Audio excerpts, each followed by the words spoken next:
soon. No, definitely. Let's make sure we do that. Ria, let us know when it's live on all channels, and then we'll get started.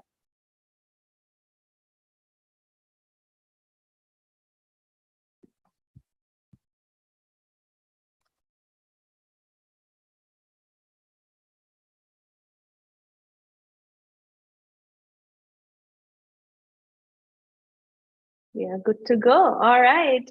This is day 2, directly from the trenches. And we are going to go as chop as last time and try to bring you, dear audience, all the insights that you need in a short 20, 30, 40 minutes, depends on how many questions you guys ask. But we'll try to make it super quick and super focused. And of course, who better than Adam? You guys already know, you've met him last time. And I'm a big fan. Especially of the fire emoji that he has on his LinkedIn profile. It always stands out on my feed. But everybody knows Adam. He's the co-founder and CEO at Blend Commerce, and it's the e-commerce customer experience agency. So for all you guys out there, if you have never heard about it, I mean, there you go. Where have you been? But yes. And today we are gonna dive into how to make sure that your store is set up really well and on fleek, not just for BFCM, but the whole holiday season leading up to Jan. And who better again than Adam, because literally that's been his forte. And so before we get started, Adam, I think just a quick 30 seconds, what do you do? How do you help e-commerce brands? And then we'll dive right in. Yeah, so Kaz, thanks very much for the introduction. And yeah, just a little bit obviously about what we do. As you mentioned, we focus on customer experience. So what does that mean? Well, in a nutshell, when brands work with us, we look at what their lifetime value is for their customers now. And we say, look, we think we can increase your LTV to be this. And these are the things that we're going to do. So basically guiding you through that whole process, doing some of the work with you, doing some of the work for you. And in the end, we get to that point where the LTV is lifted. Because obviously a lot of you guys listening will know that LTV really is the metric that you want to be looking at if you're looking at long-term growth of your brand. Yeah, and that totally ties in with our first question. I mean, with the whole cookieless and privacy first world looming right here in our face, and LTV, CLV, it's really front and center today, right? So what's with that in mind, Adam, what's your take on what's exciting about BFCM 2022? What's special about it?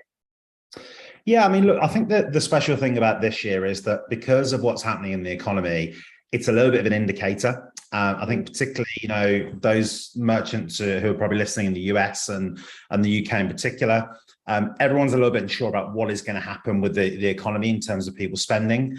And I think what this will do is that it's been the first, I guess, kind of big sort of sale period that we've had.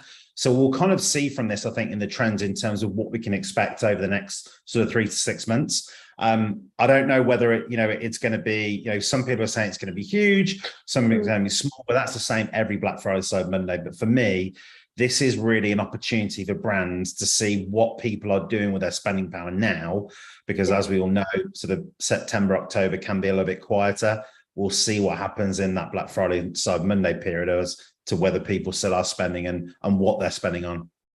Yeah, and that's definitely not the end, because then you've got Christmas and you've got New Year, so it kind of keeps compounding for the rest of the year, right? Absolutely. And I think that's the thing. We'll probably talk about this later on, but I think it's about deciding on what Black Friday, Cyber Monday needs to be for your brand, and kind of taking the right moves to go down one strategy or another, really. Yeah. And store setups, great store design. I mean, even the kind of changes that you can tweak in your store to really influence how customers buy, what they see, and how they make the decision. But also, of course, it impacts how your brand performs during the holidays, especially, right? So let's kind of break down into 2 segments. Your younger teams, I would say teams who have actually just found product market fit and who are now 2 million to 10 million, say, in revenue, right? What could be 3 must-haves for your storefront design if you are a brand of that size? I think the first thing is, for those smaller brands, you're going to be seeing a lot of increased traffic this Black Friday, Cyber Monday, because there will be a lot of new shoppers discovering you for the first time. The key thing for you guys is basically making sure that whichever page you are directing to, that you're helping them find the right product. So if you are, for example, using Google Ads to send people to your homepage, absolute key thing you need to make sure you've got is that your navigation, A, is simple, and B, that your search is working very well. Yeah. A lot of the time, what is going to happen is that people are going to come into your store and they're going to try and find out what it is you can actually offer to them. If your navigation is confusing, if there's too many options, those are all going to be killers of people saying, actually, look, I can't be bothered. I need to know. So that's the first thing. The second thing is on the search front is that, look, you can, there are lots of more advanced tools you can use for search. But what I would say is that just make sure that your product tags are correctly tagged. I don't know how many stores I've seen over the years where product tags haven't been used correctly. And after the result of that, the search feature is very, very poor. Again, that's another reason for people to navigate away. And I think the third thing for those, those smaller brands is when it comes to your Black Friday, Cyber Monday offer, number one, you need to decide what that is. And I would say, look, make sure that you are thinking about a specific product or group of products rather than a whole store discount, and putting those left, right, and center on that homepage. Because again, we're going to be in this environment for where you've got those new clients, new customers who've never seen before coming in. They need that information right there, right now. They're not going to spend that time navigating through and trying to find that. Make it clear, make it simple, get them to the product that's going to be right for them. Yeah. All right. So 3 things. One is make sure that your navigation, how people find your different products or different categories within your store is really set up well. And when they land on your homepage, don't lose them because they can't find what you have. Second is your search, which also implies that are you smart about your product tags? How are you really applying that whole tags, and hence is your search working really right? If you're losing folks in your search because of wrong search results or no search results, that could be the worst thing that can happen, because search is super heavy intent, right, Adam? Like it shows great intent from a customer. Yeah, absolutely. And I think the other thing as well is that also we found that making sure that search is also easy to find. Now, a lot of the time, look, some brands will just put, that kind of little magnifying glass icon in the top right corner and a very small field. We've actually had quite a lot of success where we've moved that search down onto the homepage. So it essentially feels a bit more like a kind of like a search engine, because then again, yes, you're going to get people going to the right products, but secondly, the data you're going to pull from that search will also help you then dictate what you're going to do for your navigation. So that's got a bit of a longer term play, but that's for me why search is really important, because it's the here and now getting people there, but it's also then making sure you can use that data to then direct the design and the functionality of your store. Yeah. Absolutely. And the third thing that you mentioned is, first of all, get your offers, like decide what is it, what kind of offers do you want to run? And more importantly, make them front and center. You don't want people to really search high and low for what offers you've got for them during this holiday season, right? Yeah, absolutely. Yeah. So now let's kind of change lens to slightly larger teams. And you've crossed 10 million in revenue. You're growing towards 20, 25, maybe 30. What are probably the top? Your strategies start changing a bit too, right? You've got like your list now. You've got repeat customers. So how do we relook at 3 must-haves for this segment when it comes to store? Yeah, I mean, obviously, with the larger brands where you've got that existing client base, yes, you are still, of course, going to have new traffic, but ultimately, you need to be using Black Friday, Cyber Monday as a retention piece more than acquisition, in my opinion. So when it comes to that, I think really for me, it's about starting with your data in the back end. So if, for example, you're using Klaviyo, you can go into there and you can obviously drag in your different segments that you might have. Now, what we found to work very well with those type of brands last year is that we segmented those users, those customers, based on their recency, frequency, and monetary factors. So recency, how long ago they purchased; frequency, how frequently had they purchased; and monetary, what was the actual monetary count, the spend that they had. And based on that, what we then did is that we segmented those guys to be in those different groups, and we gave different offers to each of those with a different landing page. So what that enables you to do is that it made them feel like actually that the brand was talking directly to them, because it was giving them offers that were going to be more aligned to actually how frequent they spend with you, and obviously also the level that they spend at you with. And it just meant then that success of that was much higher than doing kind of a broad brush approach that you might do with a smaller store of just saying, well, actually, hey, look, these 3 products are 50% off, for example. So cut that data up and give people different offers. It doesn't matter that, ultimately you're running multiple offers, but you're going to protect each of those groups from seeing each one of them, because you're going to be running separate landing pages each of them. So I think that is definitely the first thing I would recommend that you do. Yeah.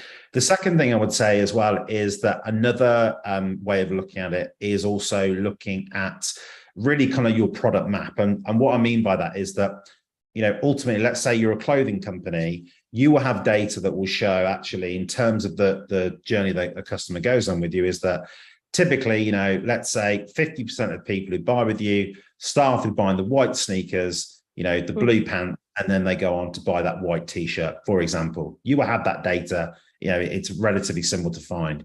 Again, with that instance, if you are thinking about actually how do the products sit together as a bundle, if you can find those customers who don't have that missing piece of the puzzle, you can then use that as your Black Friday Cyber Monday tactic, because then what you're doing is, you're giving them something that you're finding that actually they're probably going to want.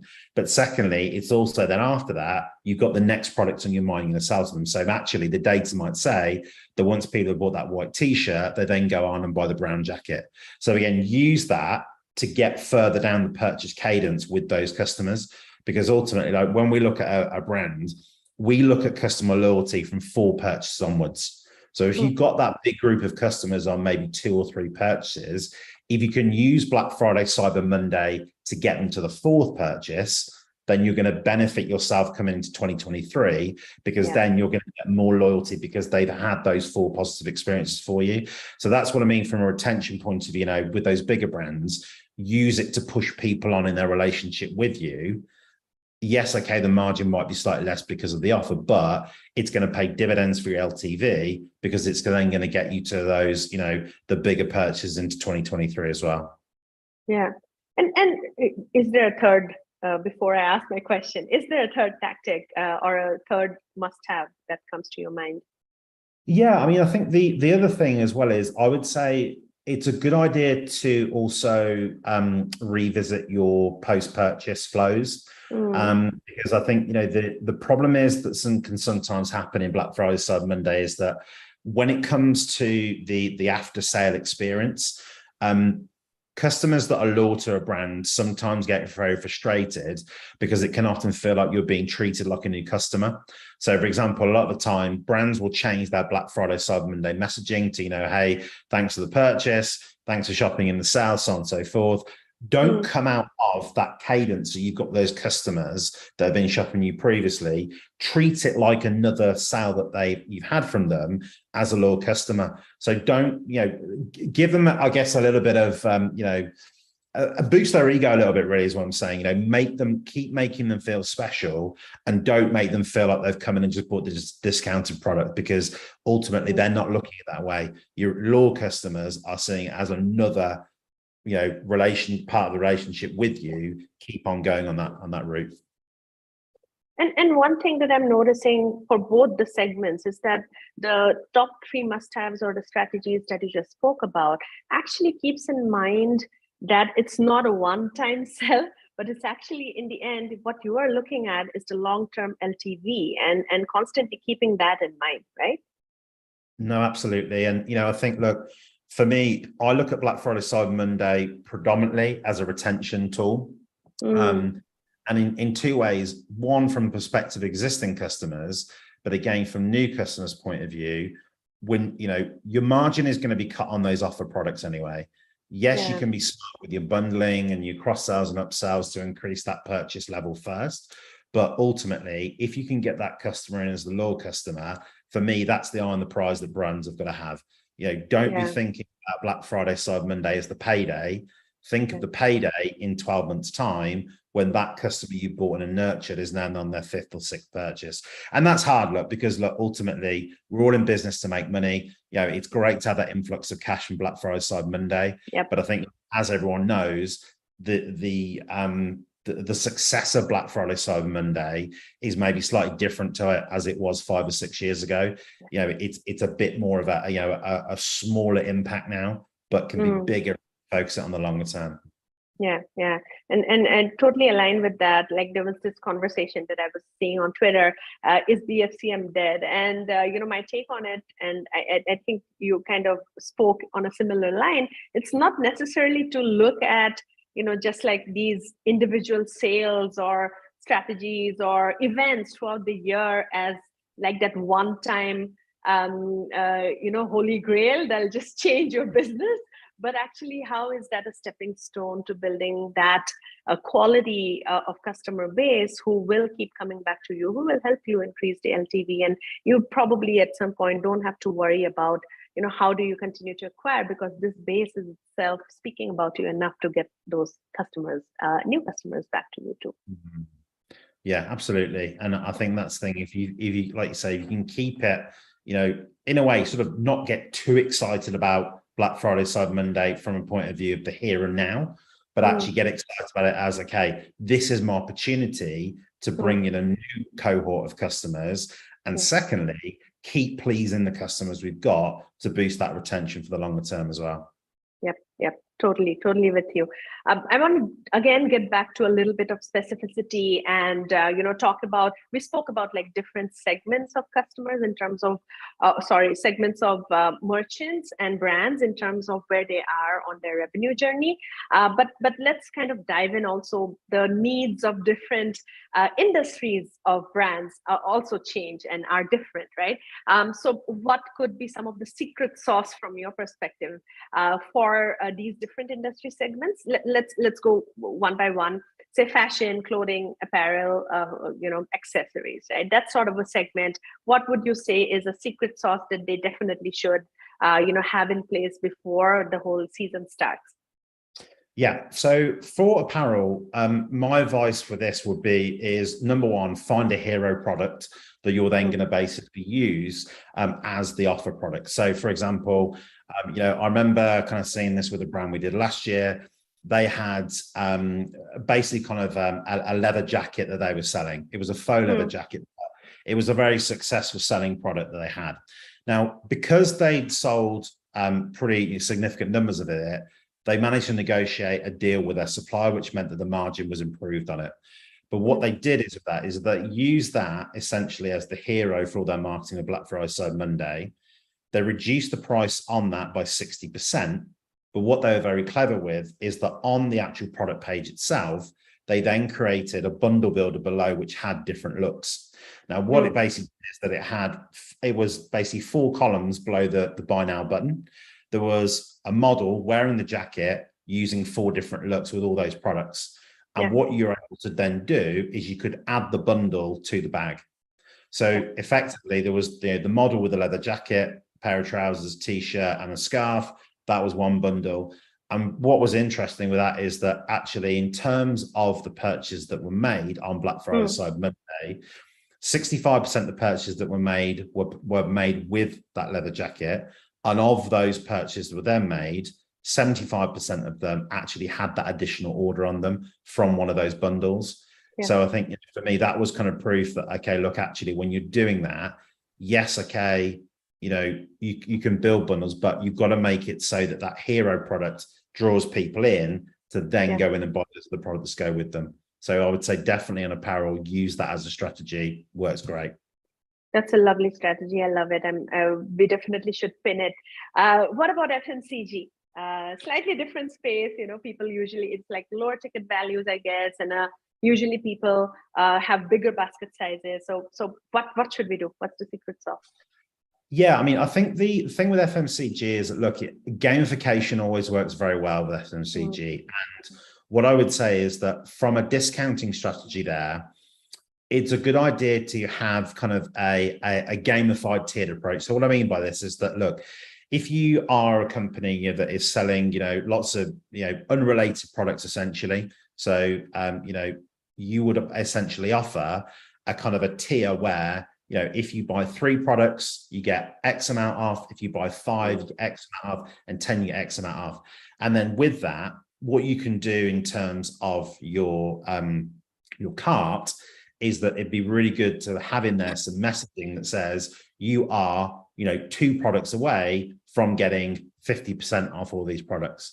So so it's a gamified strategy for you, but it just means then that, look, people are saying, well, actually, look, technically I'm kind of getting one of these products free, per se. But I would say, in that way too, is that, look, because if you've got lower individual pricing for each of those items, customers are looking at that rather than their total basket value. They're going to look at the total basket value with the discount applied and think, hey, actually, I've got a great deal here. So yeah, different to clothing in that one. But again, that's one we've seen that works time and time again. Yeah. Awesome. And the third one that I definitely want to cover is home and pets. And especially during, we're in this season, we're buying for our families, for our friends, for ourselves. So that's definitely an important part of our lives. What could be some secret sauce that you want to share today for them? Yeah, I think, look, with home, one of the things that has worked very well is with using a wish list app. Because like you say, with kind of home products this time of the year, and I think also to an extent pets as well, if you are buying these as gifts, which a lot of the time people are, having a wish list app that allows you to build in that as you're shopping, and there are obviously some of the wish lists that are out there actually allow you to put tags on those. So if you're buying for different people, and then again, using that, it gives you then the opportunity to kind of help that customer be more organized. And then with that, then you're giving them that ability to make that shopping experience easier. So I think that's one thing you can certainly do. On the pet front, now pets is an interesting one because, look, it depends on, I guess, what we're talking about here, because you might be talking about pet food, or you might be talking about pet accessories. Now, pet food for me, for Black Friday, Cyber Monday, I would say, look, I look at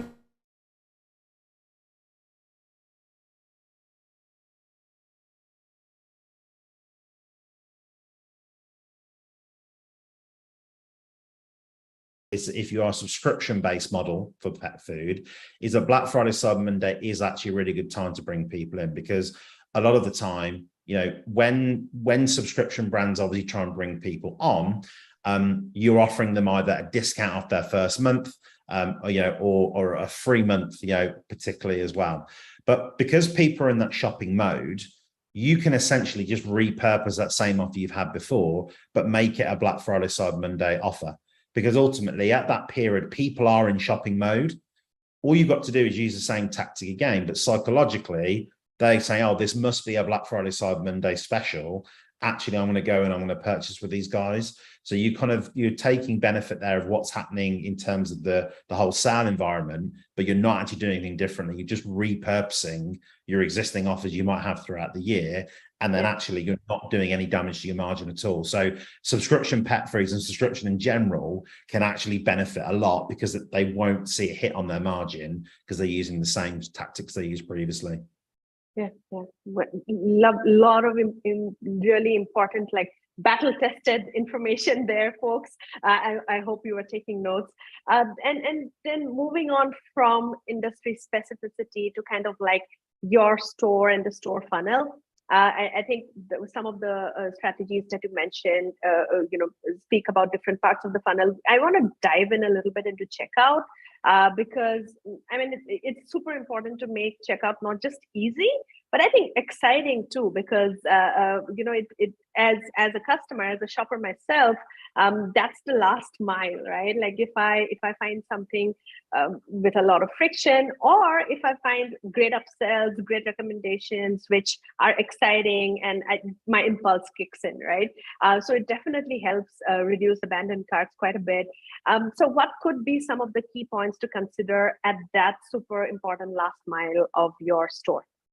I mean, I think the interesting thing with checkout, Kels, is that it's actually the work you need to do is, I would say, more linked to your product page, because the key thing with abandoned checkouts is that a lot of the time, the abandoned checkouts will come from surprises or shocks when people navigate away. And what I mean by that is that, look, things like delivery times, things like shipping costs, there is a tendency for some brands to hide those, because the logic is, well, actually, look, if the customer likes us, they'll get to that checkout page and they won't care that it's going to be delivered, in a week rather than the one day that they want, or they won't care that actually they've got to pay another $7.99 for shipping. Yeah. I think brands have got a lot better at this, but making that very clear from the outset that actually, okay, this is going to be the delivery schedule. And obviously, if you know that because of the volume, your delivery is going to be delayed, just making that clear at that point. Because ultimately, customers that are buying a Black Friday, Cyber Monday, a lot of that is gift-based shopping. So reality is, they're not going to need that product, immediately anyway. As long as you tell them, that's fine. And I think the other thing is with the shipping cost is that, again, can you actually gamify this so that you can give that free shipping if they get over a certain order level? So yes, okay, at that point in time, you are preventing that shock factor, but secondly, you're also being in that position where, you are, giving them an opportunity to spend more with you, which can help. And then I think when you get to the checkout itself, I think you're right. Look, offers are a good move. What I would say though with offers is that make sure if you are going to be using an app that offers it pre-checkout and post-checkout, that they are very much aligned to the products that customer has bought. Because I think the danger is that sometimes some of the apps that have been used will just pull in actually a set of products that the app is recommending based on some of the limited data that might be in there. But I would dictate those based on that product journey you want that customer to go on. So just make sure they're relevant. So I think just a little bit of word of warning on those, if you're going to use them, they can work well, but they've got to be, you got to think about them. Yeah. And you definitely don't want to run experiments during this time. So ideally, these are things that you might want to do right now, like this month, or hold your breath till probably end of Jan, Feb. Yeah, absolutely. The last thing I want to do is losing people at checkout. It's painful times. Yeah, and scary because you're expecting like a lot of sales at this time. So we've got a couple of questions already streaming in. One's already here. I'll share it. So I just want to make sure we cover it. One question from Aman: does it make sense to extend promotions to before and after the holiday season, given that CAC is super high during peak? Yeah, like pre-buzz and post sales and stuff like that, I guess. Yeah, definitely. But I would say that again, the caveat with that is that make sure you are not doing that as a broad brush approach. I would say again with the pre-sales that work very well is when you are selecting specific groups of customers. So the ideal one is that again, if you've got that low band of customers, you might class them as your top tier of customers, the highest spenders, the most frequent spenders, give them something that is going to be different to someone else. Because what will happen is that in that scenario is you'll be able to pitch much better an offer to them than you will to the general kind of consensus. And I think the other thing as well with doing that is that you're right, from a CAC point of view, if you're acquiring them, you haven't got your acquisition costs associated with that for your retained customers. And then in a way, if you've got retained customer already, you make up the bulk of your sales of Black Friday, Cyber Monday with those pre-sales. And then actually you can reduce the spend actually on your ads for new customers, which again, is going to mean that your margin is going to be better for Black Friday, Cyber Monday. So yeah, absolutely. I mean, in terms of the post-sale thing, in terms of, post Black Friday, Cyber Monday, I think last year we had a couple of brands that we worked with who were running things basically kind of like the last minute shopping sort of idea. And that worked pretty well. I would say, again, the only danger with doing that is that you need to talk to your delivery providers and the carriers, because again, that there is, you are not in control of that. And I would say again, don't just think about you in terms of you fulfilling that order. If you've got someone else who's going to be delivering it, you've got to make sure that happens, because that happens every single year. We see it again and again and again. Yeah. People don't have a conversation, with DHL or wherever it might be delivering, and delivering something that's supposed to be Christmas in January. If you want to kill your retention, your LTV, that's what you need to do. Which is the opposite of what we want to do anyway. So absolutely. We've got one more question from Julie. Any interesting way to attract repeat visitors back to my store during holiday? And she's talking about like the whole holiday season, not just PFCM. Yeah, I mean, one interesting thing might be to do, and again, this is something we've done in the past as well, is that when you have that existing customer base, so if you've got them signed up as obviously as email subscribers, maybe you have, for those customers got on, desktop pop-ups or, sort of desktop notifications, depending on kind of what communication you've got with them. Getting those customers back in on a more frequent basis over the holidays, I would recommend doing something a little bit like an advent calendar or the 12 days of Christmas. That's quite a good one, because if you are, a brand that is kind of saying, well, look, actually, we haven't really got, if all of our margins are very similar and we are tempted to go and do the, whole store 30% off, which a lot of people have tried to do. Yeah. Ultimately, what you can do is that if you have, those kind of a 12 days of Christmas idea, what you're doing is you're still applying that 30%, but what you're doing is you're going to tell people that you're the dollar or the pound value off that, or whatever currency you're working, and you give them a different offer each day. Now, what works quite nicely with doing that is that it feels like it is a true offer because it's only available 24 hours, but from your bottom line perspective, you're doing the same thing. The problem that I have with a blanket store X amount off is that the customer then is going, well, actually, what should I buy? You're not drilling them down there. You might say, well, I'm giving the customer choice. You're actually not. What you're doing is you're confusing them and going, oh, I don't know where to go. That's why the better brands will have, those 4 or 5 maybe core offers that they've got, and then bolster that with some smaller discounted items, or just not discount at all, and then use the cross sells and the upsells to then get them into those other price brackets. Yeah. And you were talking about, when we were talking about the 2 segments of customers, right? There's segments of merchants, and for merchants who are a little larger, who have enough data and enough returning customers, you touched upon how you should segment them, the strategy to actually segment your own customer base, and then decide on, your store design. But what I'm hearing is also decide on your store offers and your holiday season offers and whatever you run, probably based on that too, because what they've been buying, their like or hate patterns. So maybe using that to also drive them to more meaningful offers. Yeah, I agree. And I think the other thing as well, it's the simple things as well. Look, I've never run my own e-commerce business, but I have some inkling of how stressful it can be. Yeah. But the problem is, what happens sometimes is that I know that when it comes to those Black Friday offers, we get a little bit blindsided and go, right, we need an offer, but we don't look at the basics of stock, supply, margin, delivery cost.